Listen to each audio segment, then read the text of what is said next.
का आपको ये सत्संग आप लायक। क्यों कि बाबू सावन सिंह महाराज उस समय कबीर साहब का प्रयागराज इलाहाबाद से अनुराग सागर गुरु ग्रंथ तो उन्होंने पढ़ ही लिया था, पंजाबी थे ही, तो सिख गुरुओं की किताब तो पढ़ लिए थे, बचपन से ही पढ़ते थे गुरबाणी गुरु ग्रंथ साहब। लेकिन कबीर साहब का अनुराग सागर जो गुरु ग्रंथ साहब के पहले लिख दिया गया था साहब कबीर का, उस समय सावन सिंह महाराज उसी अनुराग सागर का अध्ययन कर रहे थे, पढ़ रहे थे। लेकिन अब संतों की किताब इतनी जल्दी तो बात समझ में आ नहीं रही थी, लेकिन पकड़ रहे थे बात कुछ। कहा जो आप बात करते हो शब्द की, इसकी उसकी, इसी के बारे में महात्मा जी सत्संग में बता रहे थे। बाबू सावन सिंह महाराज किसी तरह रात भर उनको अपना समय बिताए, सुबह उठते कहा सुबह फिर सत्संग होगा। कहा महात्मा जी ने कहा सुबह यहाँ फिर सत्संग होगा, जिसको आना हो आ जाना। तुरंत बाबू सावन सिंह जी सुबह उठे, ड्यूटी तो उनको 10 बजे जाना है और उन्हीं के लिए सत्संग था, इसलिए 7 साढ़े 7 बजे सत्संग शुरू। सावन सिंह महाराज जाकर के बैठ गए और सत्संग सुना, और पहले ही सत्संग में जैसे बाण लग गया, क्योंकि कबीर साहब की बाणी में शब्द सुन रहे थे। गुरबाणी सिख गुरु साहिबानों में नानक जी महाराज, अंगद जी महाराज, इन सुख गुरु साहिबानों की बाणी में बार बार शब्द का जिक्र, नाम का जिक्र, यही उनकी तलाश थी। आज बाबा जयमल सिंह नाम का भेद, इसकी एनालिसिस, उसको एक्सप्लेन करने लगे, जैसे खट खट पर्दा खुल जाए। चूंकि ये लोग दिव्य आत्माएं होती हैं, उतारे जाते हैं। गुरु महाराज भी कहते थे हमारी संगत में कबीर साहब के जमाने के भी तमाम जीव। अब जो कबीर साहब के जमाने से सत्संग में है, कई जन्म बीता होगा, 650 साल में, वो कितना निर्मल होगा, बचपन से ही ध्यान भजन करेगा। और जो पहली बार सत्संग में आएगा वो झगड़े करेगा, संस्कार अभी अच्छा नहीं, नामदानी तो हो जाएगा, लेकिन अभी पहली बार सत्संग में भर्ती हुआ, अभी उसका संस्कार नहीं बनेगा, ध्यान भजन नहीं करेगा, सत्संग नहीं सुनेगा, आएगा पूजा उजा करके प्रसाद वरसाद लेके बिंदा वृंदावन घूम के चल जाएगा। एक जन्म तो संस्कार बनने मिले, भाई बैठ के सत्संग तो सुनो, कुछ पल्ले तो पड़े। उनको सत्संग उत्संग से कोई लेना, ध्यान भजन भी नहीं करना। लेकिन जो कबीर साहब के जमाने के लगातार जन्म पर जन्म, जन्म पर जन्म, वो बैठ करके सत्संग सुनेंगे, ध्यान भजन करेंगे, सेवा करेंगे, जो भी करेंगे, छोटी बड़ी सेवा, उनके अंदर मान सम्मान में भी रगड़ा झगड़ा सब कम। ऐसी दिव्य आत्माएं होती हैं। बाबा जयमल सिंह ने कहा कर फिर सत्संग होगा।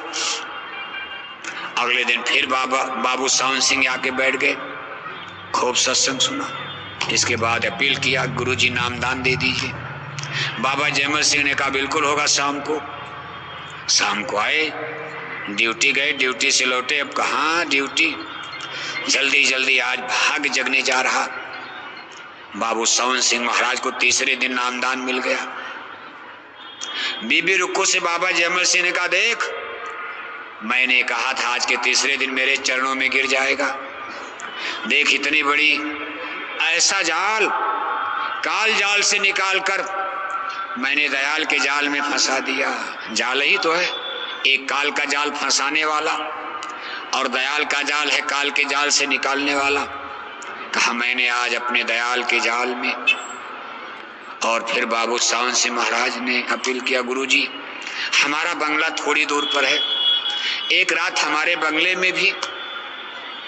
अब गुरु शिष्य का रिश्ता हो गया, अब उनको क्या कमी है, इतना बड़ा अफसर अधिकारी, नौकर चाकर उनके पास। उस जमाने में कार मोटर नहीं, लेकिन बाबा सावन सिंह महाराज को घोड़ा मिला था, अफसरों को घोड़ा मिलता था, दरोगा औरोगा, इंजीनियर अफसर। कार मोटर अभी धीरे धीरे आ रहा था भारत में, यूरोप से। भारत में तब कारखाना नहीं, यूरोप में बन रहे थे। जहाज पलट करके भारत में जर्मनी, फ्रांस, इटली, ब्रिटेन से आ रहे थे। सावन सिंह महाराज ने कहा हुजूर एक रात हमारे यहाँ।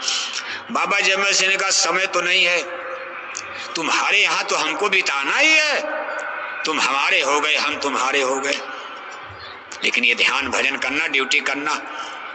बाबा जयमल सिंह चले आए। बाबा जयमल सिंह डेरा ब्यास पंजाब चले आए। बाबू सावन सिंह महाराज ने जब भजन शुरू किया तो बताया जाता कुछ ही दिन में शब्द सुनाई देने लगा, क्योंकि दिव्य आत्मा थे, संस्कारी थे। कोई 2-4 साल नहीं लगा, भजन सुनाई देने लगा।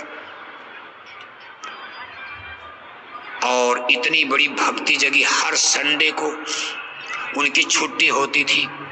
ऐसी लगन लगी कि हर संडे को छुट्टी तो शनिवार को ड्यूटी करके शाम को चलते थे और गुरु आश्रम में डेरा ब्यास पहुंच जाते थे।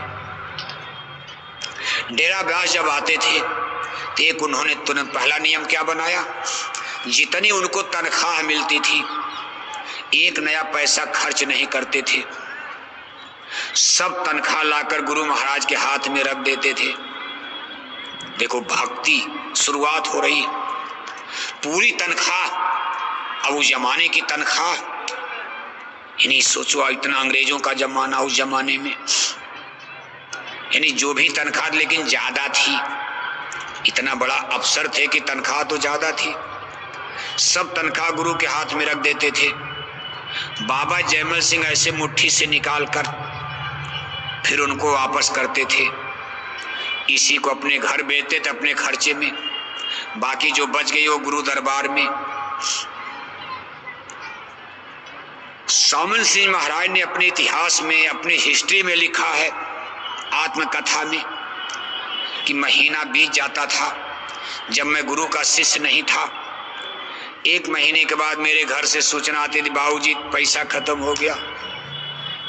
पूरी तनख्वाह मैं घर भेजता था, लेकिन बच्चे महीना खत्म भी नहीं तब तक चिट्ठी आती, बाबूजी पैसा खत्म, मुझे कर्जा लेकर भेजना पड़ता था। लेकिन जब से गुरु के हाथ में सेवा जाने लगी, गुरु महाराज उसमें से कुछ निकाल कर मुझको देते थे, यही मैं घर भेजता था। महीना बीत गया, मैं अपने बच्चों से पूछता था, बड़े भाई पैसे का क्या हाल है? तो बच्चे कहते थे, बाबूजी आना तो आना भी बचा हुआ है, खत्म नहीं हुआ, बचा भी है, पैसा 2 पैसा।